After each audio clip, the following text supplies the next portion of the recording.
When it comes to the New England Patriots, sometimes this team and organization just defies analysis. Like, you look at what happened with Aaron Hernandez, and you say that's got the potential to divide a locker room, that has the potential to submarine a season, and eventually the Patriots go on to win the Super Bowl in the 2014 season. Then 2016 comes around the bend, and you don't have Tom Brady for the first 4 games due to the Deflategate suspension. Then on top of that, you factor in Gronk is out for most of the season and was really not a factor. And it didn't matter because the New England Patriots still went on to win the Super Bowl. It's like, no matter what happens, this team always finds a way to be in the mix. And for this team, I think there's a clear understanding with this organization based off of the length of time Bill Belichick has been there and the length of time that Tom Brady has been there, that they know at some point in time this run can't last forever and that the time is now and it's time to go for it.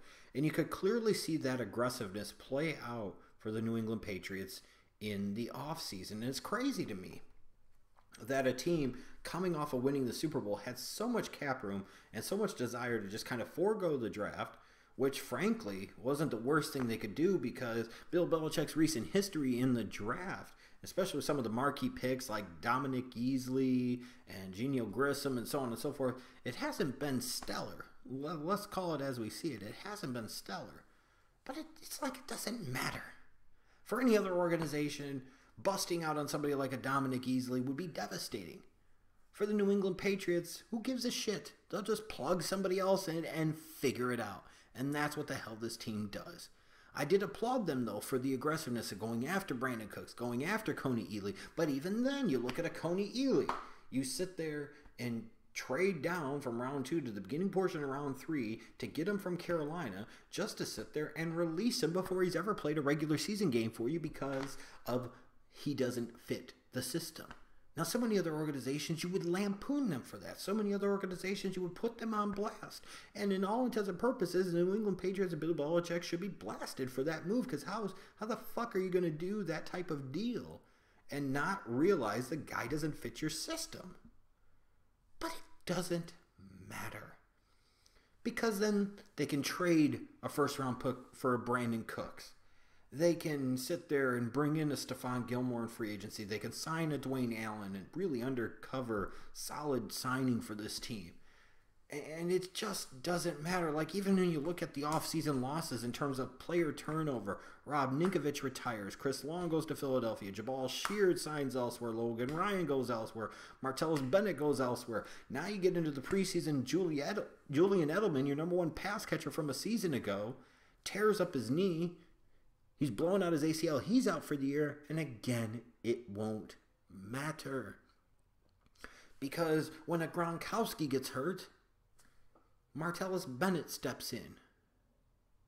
When a Gronkowski is hurt, you get big plays out of guys like Chris freaking Hogan. Think about that. Chris Hogan. When you have other guys go down, you trade away a Chandler Jones. You trade away a Jamie Collins. Somebody else fills the role like an Eladon Roberts. It just doesn't matter. LeGarrette Blount fumbles in the Super Bowl. What happens? James White comes in and plays at a Super Bowl MVP level and helps, along with Brady, to save that game for you. Because again, it just doesn't matter.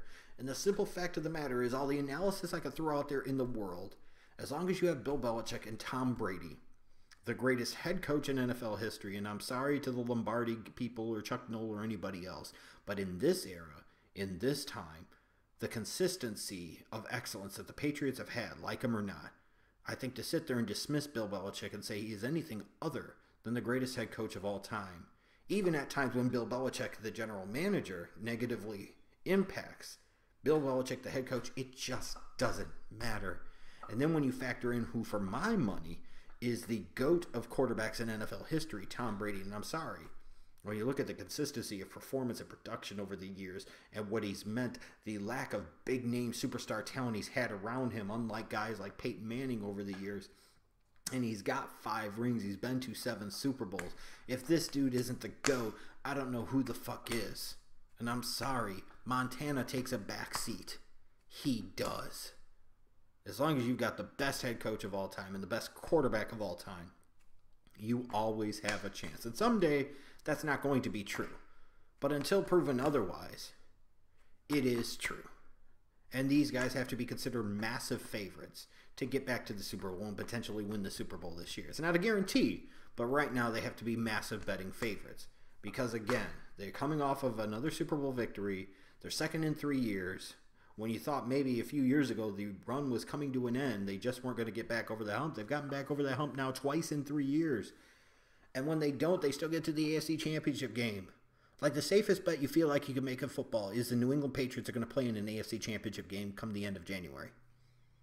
What safer bet is there in football? It's just crazy. Even with the question marks on the offensive line and their inability to pass protect, especially in the perimeter, even with the questions they're going to have in terms of their pass rush on the defensive front with no Ninkovich, no Chris Long, no Jabal Sheard, Cody Ealy's gone. Their 3rd-round pick, Derek Rivers, tore his ACL. He's out for the year.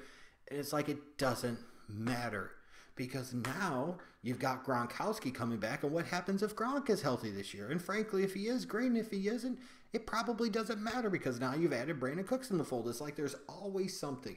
Like you've let LeGarrette Blount go in free agency to the Eagles. It doesn't matter. You'll probably get a decent season out of Rex fucking Burkhead. And if you don't, you've got Dion Lewis. Oh, by the way, when he tore his knee up and he was slow to recover, here comes James White. And he was really a hero for you in the Super Bowl. It doesn't matter.